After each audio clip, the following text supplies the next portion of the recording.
Mano Menezes é o novo técnico do Fluminense. Felipe Coutinho vem para o Vasco por empréstimo do Aston Villa. E qual será o futuro de Gabigol? Flamengo, Santos, Cruzeiro, Palmeiras. Participam do podcast de hoje aqui no estúdio a jornalista Raquel Mota, o jornalista Rodrigo Ricardo, ambos são integrantes da equipe de esportes da EBC. Eu sou o Sérgio do Bocage, está começando o No Mundo da Bola.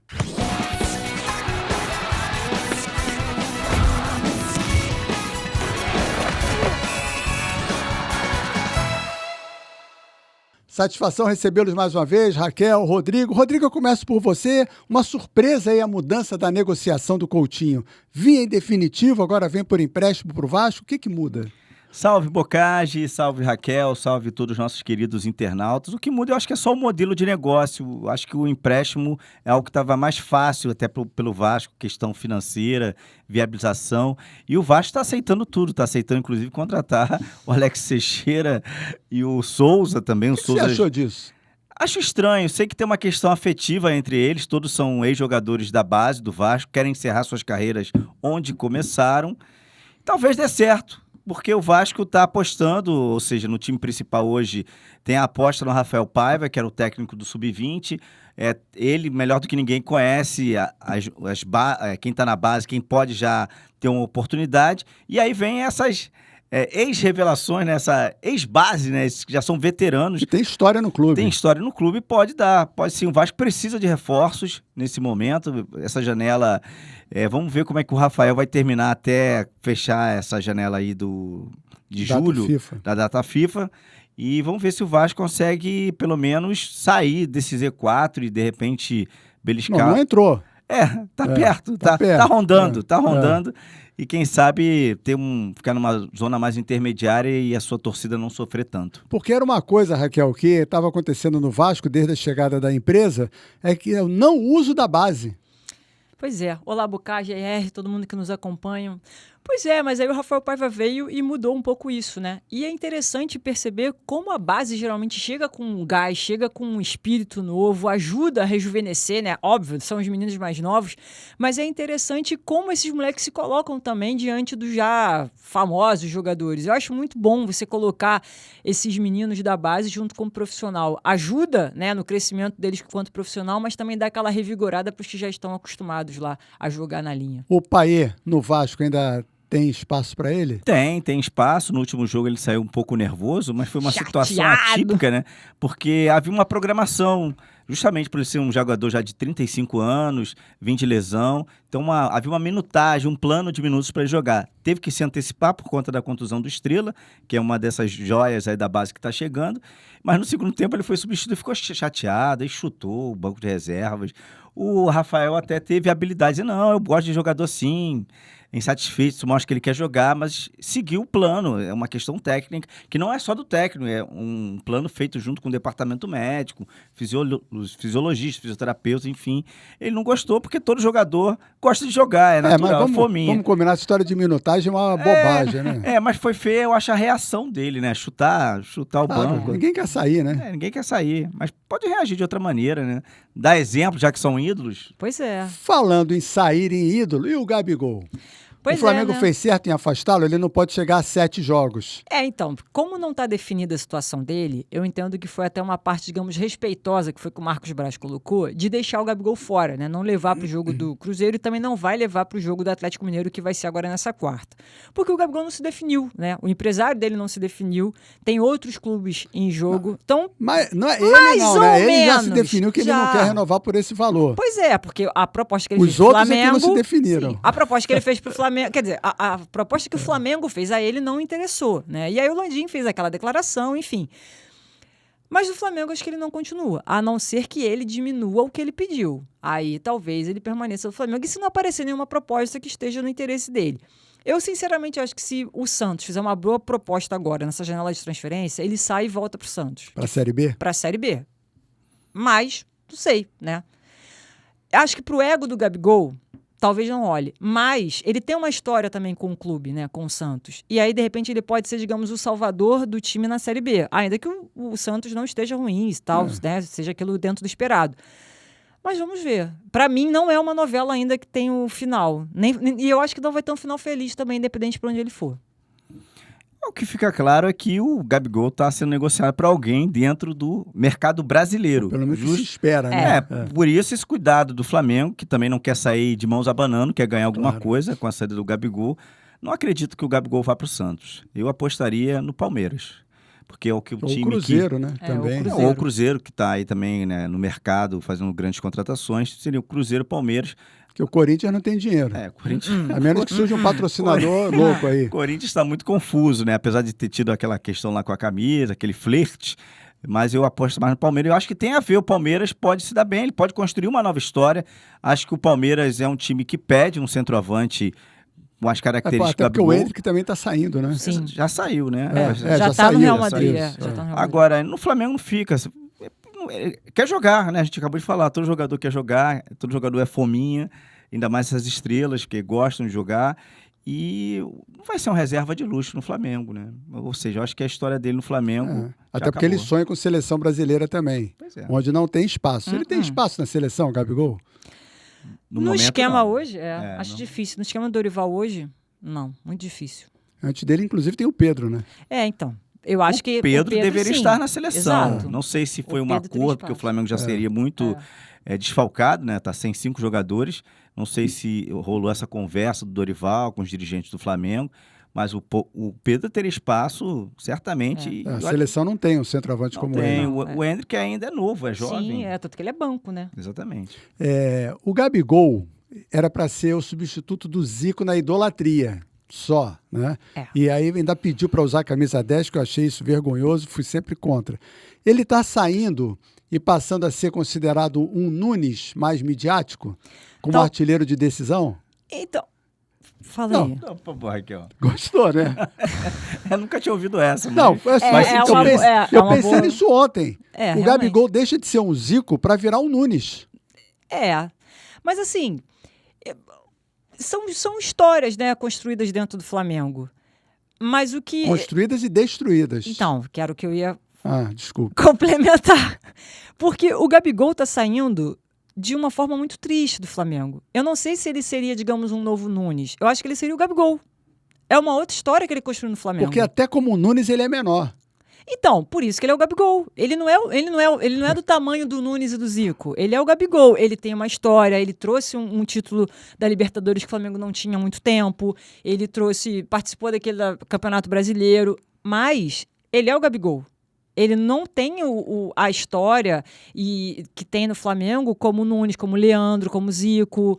Sabe? Ele não tem. Como o Setentão que fez agora, o Júnior, entendeu? Ele o Rodrigo Rio. Imagina, né? Porque a gente vive hoje um mundo midiático, redes sociais.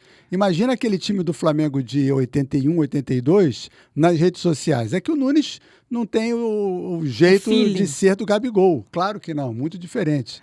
Com certeza. Eu acho que o Gabigol vai ser lembrado dentro dessa geração vitoriosa do Flamengo que conquistou a Libertadores depois de 30 anos, depois conquistou novamente a Libertadores. O Gabigol será um dos nomes mais lembrados. Sim, claro. Mas é toda uma geração. O próprio Arrascaeta é o outro que também está nesse Henrique, nesse rol. Ribeiro. São muitos nomes. Mas certamente o Gabigol é mais lembrado por ter feito os 2 gols decisivos. Né? Ele ou o Nunes? Nunes fez gol no Mundial. É outra época, é outro tempo, né? Talvez só o tempo poderá responder isso com os historiadores, como vão colocar. O Nunes fez gol no Campeonato Brasileiro. Mas eu acho, era o artilheiro das decisões. O Gabigol, né? Claro, tirando as diferenças, é um pouco mais técnico do que o Nunes.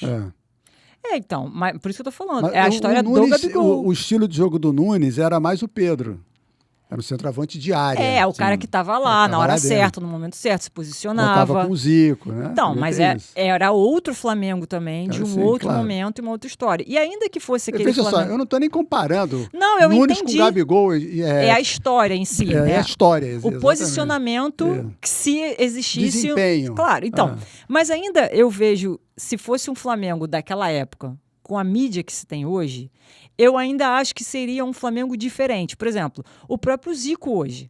O Zico não é um cara que aproveita a mídia, né? Ele não é um cara que faz, que aparece. Entendeu? Então, mesmo do jogador, da geração deles também. Não, ainda Tipo mesmo Neymar. assim, tipo Neymar, que era um assunto que eu estava ouvindo também hoje, né, e lendo outras coisas, que tem muita gente que coloca que o Neymar hoje, ele é mais um centro midiático do que efetivamente um jogador de futebol, né? Por exemplo, o fato dele estar assistindo aos jogos da seleção brasileira, eu sinceramente torço para que ele continue assistindo do banco, como telespectador, e não como jogador. Eu acho que a era Neymar na seleção já acabou, ainda mais com o Dorival. Não sei. Vou aguardar um pouco. Eu não... Agora, a gente vive esse tempo, né? Esses tempos de culto à celebridade. Então, por isso que o Neymar chama mais atenção Sim. fora do campo do que dentro, né? Ou seja, ele esteve aqui no jogo no Maracanã, no jogo Flamengo, está lá nos Estados Unidos acompanhando a seleção, como meio que eminência parda. Por isso ali. que, às vezes, exatamente por isso eu penso dele jogar num clube no Brasil, como seria, né, essa recepção, porque todas as atenções se voltariam para ele. Exato. Isso Como aconteceu com a visita dele no Maracanã, Como né? isso repercutiria nos outros jogadores, no ambiente de trabalho? Vai depender com o grupo, né? Eu acho que com o Tite tem muita chance de dar certo, porque o Tite já o conhece, né, de seleção, né, de 8 anos que ele dirigiu a seleção brasileira, talvez possa conduzir isso melhor. O problema Mas é o que todo vem mundo- de fora, né? Mas Não todo é, mundo fala bem do Neymar Sim, como é verdade. jogador de grupo, Isso é os verdade. parças, ninguém fala mal dele. Isso é uma realidade. Para mim, a única questão é que aí você tem todo um sistema tático que funciona para o Neymar, que foi o que aconteceu com o Brasil na última Copa do Mundo. A gente organizou um esquema tático para o Neymar. E aí fica aquela Neymar dependência. Quando o Neymar não está aí, que foi o que demorou a seleção brasileira a engrenar. Hoje, a seleção brasileira não tem mais a necessidade. Claro que o Neymar tem o toque de bola, não sei o quê, mas esperava-se do Neymar muito mais do que ele ofereceu. Esperava-se do Neymar que ele fosse Messi, Cristiano Ronaldo, que são caras que estão jogando até hoje, que são nomes importantes nas suas seleções. O Messi na Copa América, o Cristiano Ronaldo na Euro, que ainda vem jogando, vem batendo recordes. E o Neymar hoje, ele é um jogador que só, claro, infelizmente, vive machucado. Mas quando ele joga, ele não tá fazendo... Por exemplo, hoje ele joga no futebol árabe, que é um futebol que tá crescendo, mas é um nicho de futebol. Para mim, ele já errou quando saiu da Espanha para a França. Exato, quando ele foi ali, que é Ali outro tipo ele de futebol. já- Ele poderia ter continuado, poderia ter ido, por exemplo, para a Premier League, que ele teria um outro tipo de desenvolvimento. Claro. Agora ele sai Futebol do futebol e competitivo. ele vai o quê? Infelizmente, que é o que parece ser, né? O Neymar joga apenas pela questão financeira e não dos desafios para a carreira, que é o que faz ele sair do futebol espanhol, vai para o futebol francês, sai do futebol francês e vai para o futebol árabe. É como E se aí, precisasse. exatamente. Qual o destino do Neymar hoje? No PSG ainda havia uma expectativa desse projeto Sim. do Mas PSG só ganhar andou Mas quando chance. o só- Messi chegou. Exatamente. Né? O E Messi mesmo chegou, assim, aí o time andou Qual é a um pouco grande mais. dificuldade do futebol francês? No futebol francês, hoje, você tem os clássicos, tem o Lyon, o Olympique de Marseille, o Mônaco, mas o time mesmo é só o PSG. Você não tem com Abaixo quem na jogar. França tá o terceiro ou quarto campeonato. Então, Vamos lá. Mano Menezes no Fluminense. Quem começa? deixa o RR falar. Eu falei pra caraca. Eu acho uma boa. Eu acho que assim, o Fluminense primeiramente pensou que o Marcão ia dar um jeitinho, né? Como deu em outras ocasiões que ele assumiu e venceu os primeiros jogos, conseguiu levar o Fluminense a uma situação mais agradável. Agora, dessa vez não foi, né? Os 2 jogos com o Marcão, 2 derrotas e essa necessidade de agora de querer ter uma nova filosofia de jogo diferente do Fernando Diniz, que ficou 2 anos e 2 meses no clube. Então, é algo que não só a chegada do treinador não é suficiente. Não. Tem que chegar novos jogadores que já tenham o dedo do novo técnico, certamente escolhidos pela essa nova comissão técnica. Que Mas o que acho não vai acontecer, né? não A sei. janela até abre agora. 10 de O julho. Fluminense vai ter dinheiro, mas tanto o Fluminense quanto o Mano Menezes estão precisando se reinventar. E pior do que tal, o Fluminense não pode ficar na lanterna com 6 pontos. Não tem como ficar. Só se for pra cair Série B. mais. Só se for para a Série B, mas ainda tem muito jogo para acontecer. O Fluminense pode ser dessa situação, mas tá difícil. Não, e o Mano, os últimos resultados dele não ajudam, né? Também. Então, se a gente fizer o retrospecto Os últimos recente... 3 clubes ele saiu, foi por demitido. exemplo, Corinthians, né? Ele pega o Corinthians numa situação não muito boa, começa o Brasileiro, Paulista, e aí já é logo demitido. Quase caiu no Paulistão. Quase caiu no Paulistão. Então, assim, tudo bem que o Corinthians tem outros problemas, tem problema extracampo, mas o Mano Menezes, eu concordo plenamente com o que o RR colocou. Ele é o tipo de treinador que precisa se reinventar, e isso não é um problema só dele, não, de vários outros treinadores brasileiros. E aí eu acho que o Fluminense acaba errando da mesma forma, porque em vez de o Fluminense pegar uma fórmula nova, ele faz o mais do mesmo. Claro, o Mano Menezes não é o Diniz, né? A gente ficou até brincando que era o manismo, maninho, enfim. Mas é um estilo completamente diferente de organizar uma equipe. E pro esquema que o Mano Menezes trabalha, que geralmente são linhas defensivas mais fortes e com ataques mais rápidos e contra-ataques, o time do Fluminense hoje não responde por isso. E aí vai fazer o quê? Vai pro mercado? Vai comprar? O Mário Bittencourt e o presidente lá, do diretor de futebol vai comprar a briga? Porque assim, ele vai ter que travar os medalhões que são os mais velhos do time do Fluminense. Vai ter respaldo para isso? O Ganso e o Renato Augusto já foram pro banco, né? Então, mas aí já junto com o Marcão, mas tem outras questões. Por exemplo, o Fluminense hoje sofre muito com a questão médica, né? São as lesões. Marcelo tá machucado. Marcelo tá machucado. E aí, isso implica no formato que o Mano Menezes vai dar ao time do Fluminense. Então, assim, concordo com o RR, não sei se dá para ficar pior, mas pode ser o ânimo diferente também, um treinador novo. Podem chegar, né? O André deve voltar. Se recuperar de lesão. E o Arias voltando da Copa América. Já seriam dois jogadores importantíssimos. Ali na frente. Pro contra-ataque, pro esquema Mano Menezes, sim. Mas para mim o grande problema Thiago Silva chega. Thiago Silva. Talvez substituindo o Nino, né? É isso que eu ia falar. Para mim, as coisas começaram a piorar muito o Fluminense quando você tira o Nino. Que aí você justamente tira o responsável pela transição da defesa para o meio de campo. Se tirou o Nino, acabou com o sistema do Diniz. Foi uma jogada... Agora, por outro lado, o Fluminense precisava de um treinador, digamos assim, nessa linguajar futebolês, um cascudo, né? Para suportar essa pressão. Também investir num treinador ainda novato, que está iniciando a carreira, não sei se não é o momento para o Fluminense fazer isso. Hoje lá embaixo estão Vitória, Vasco, Atlético Goianiense, Grêmio com 2 jogos a menos, Corinthians e Fluminense. É muito time grande, né? É muito. A Série B, se terminar assim o campeonato, vai ser ótima. Ano que vem, né? Que a gente transmite, né? Hoje teria Fluminense, Corinthians, Grêmio, Atlético Goianiense. E vai depender do resultado de Corinthians e Palmeiras, né? Do clássico, porque se o Corinthians der a sorte de vencer o Palmeiras, o Vasco entra no Z4. Exatamente. Agora, eu acho que isso vai mudar muito. Acho que o Grêmio mesmo vai reagir. O Atlético Goianiense, eu vi o jogo contra o Atlético Mineiro, achei também que é um time que tem potencial para fazer exibições melhores, conseguir pontos. Muita coisa, alguém vai piorar também, alguém que está... porque por outro lado, a gente vê o Bahia em terceiro, né? Sim. E outros clubes que, em tese, não constariam lá em cima, como Atlético Paranaense e Cruzeiro. Né? O Cruzeiro que está, acho que, fazendo uma campanha bacana aí no Campeonato Brasileiro, que não era esperado que tivesse esse desempenho. Mas o Cruzeiro... ele veio se organizando, né? Assim como o Bahia. Exato. Eles vieram de um processo de ordenamento de custos, de investimento de elenco. Por exemplo, o Everton Ribeiro sai do Flamengo e vai para onde? Vai para o Bahia, porque tinha uma proposta, né? E óbvio que o Everton Ribeiro identificou, né? O empresariado, o Everton Ribeiro conversou. E o Bahia tem um time organizado. Ele tem uma proposta de buscar títulos, de ter seu espaço na Libertadores. Então, para mim, o Bahia hoje... pegando o retrospecto dos últimos 3, 4 anos, não é uma surpresa o Bahia estar onde está hoje. O Cruzeiro sim, porque o Cruzeiro veio de um processo de crise, mas o Cruzeiro vem investindo também, tanto no masculino... a SAF esse ano, né? E o futebol feminino do Cruzeiro também vem muito bem, né? Então, o Cruzeiro tem um projeto, talvez não de curto prazo, mas de longo prazo, e que isso sim, para mim agora, ele estar nesse brasileiro, na posição que ele está...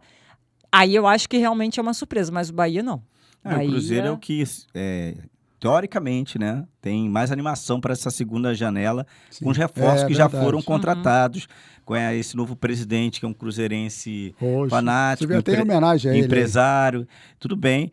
Mas eu não acho o time do Cruzeiro atual lá essas coisas. Não acho. Tem um outro jogador, eu acompanhei Vasco e Cruzeiro 0-0, achei um time bem mais ou menos.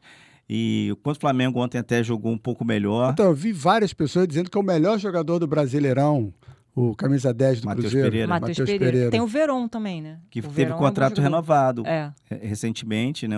Gastou. Ele pertencia ao futebol árabe.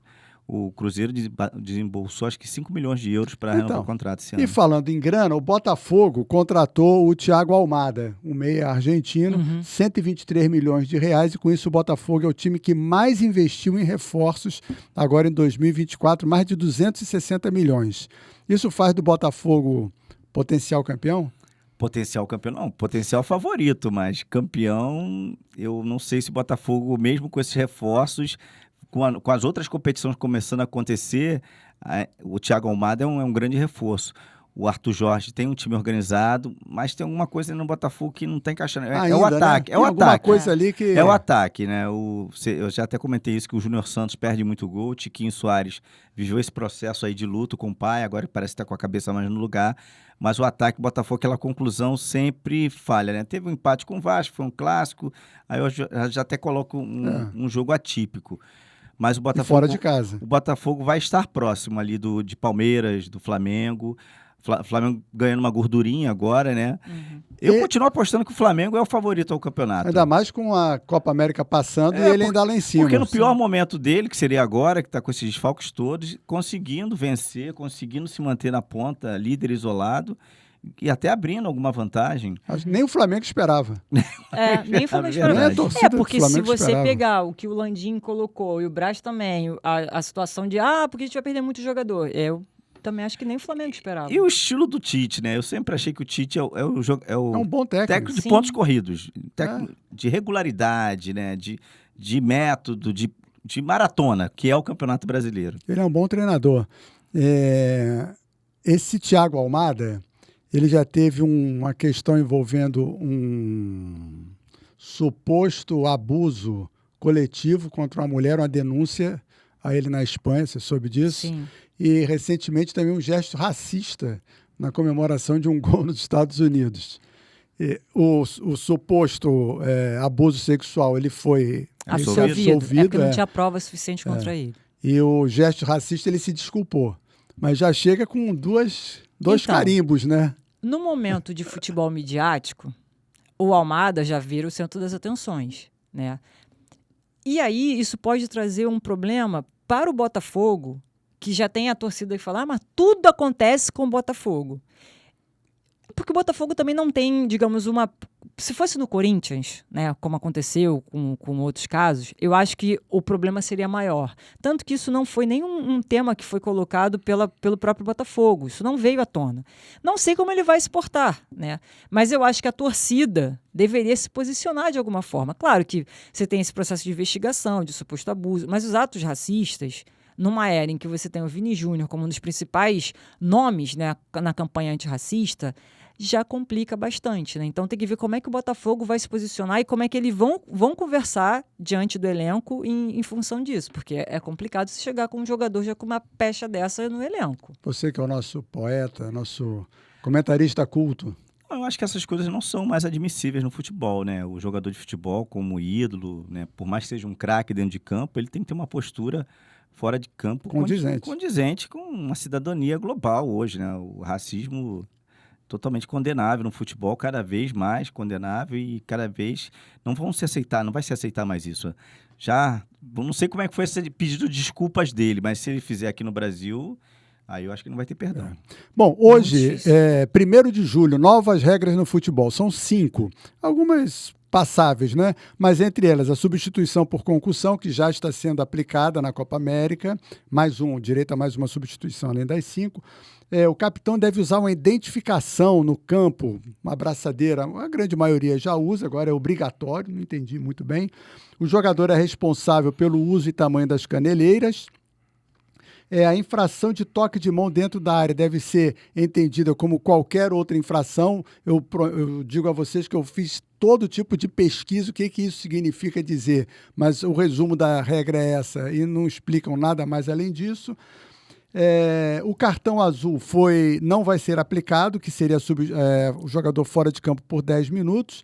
E a outra questão que me chamou a atenção foi que a bola, na hora da cobrança de um pênalti, deve ou tocar o centro da marca ou, ao menos, estar por cima dela. E a gente vê muitas vezes o jogador botar a bola lá na frente, só tocando a pontinha, né? E se houver invasão de área e não impactar na cobrança, ou se foi gol e alguém invadiu, está permitido. Me chamou a atenção o cartão azul. É que nem chegou a entrar de Não, fato, né? Eu acho que era um experimento válido. Eu acho que também entre o amarelo e vermelho falta uma punição intermediária. Não sei se 10 minutos, 15 minutos, mas eu confesso que Porque o segundo amarelo já é uma expulsão. Exatamente. Poderia ser, em vez do segundo amarelo, um azul, para o cara pensar? Pra dar aquela refrescada nos ânimos. ou assim, cartão amarelo tem surgido muito por reclamação. Talvez o azul Também, é poder... verdade. Então, vai lá, fica 15 minutos fora e volta. Encosta aí, fica no acostamento e pensa. Poderia se experimentar, né? Vamos aguardar, né? Porque às vezes essas regras, teoricamente, são muito bonitas, mas quando rolar a bola, realmente, na prática, que a gente vai ver a viabilidade delas. Porque há uma alegação, inclusive, que o jogador ia esfriar. Então, mas isso já acontece em outros esportes, Bocage. Por exemplo, o hóquei. Não, no vôlei também. Não, o substituição Mas toda vai hora. esfriar porque ele está sendo punido, porque ele cometeu algo Mas, errado. por exemplo, o hóquei. O hóquei é um esporte que os caras estão a mil o tempo inteiro. Basquete. E você tem a questão dele estar... Para ele não ser expulso, ele fica fora por 2 minutos. Ele volta no mesmo gás.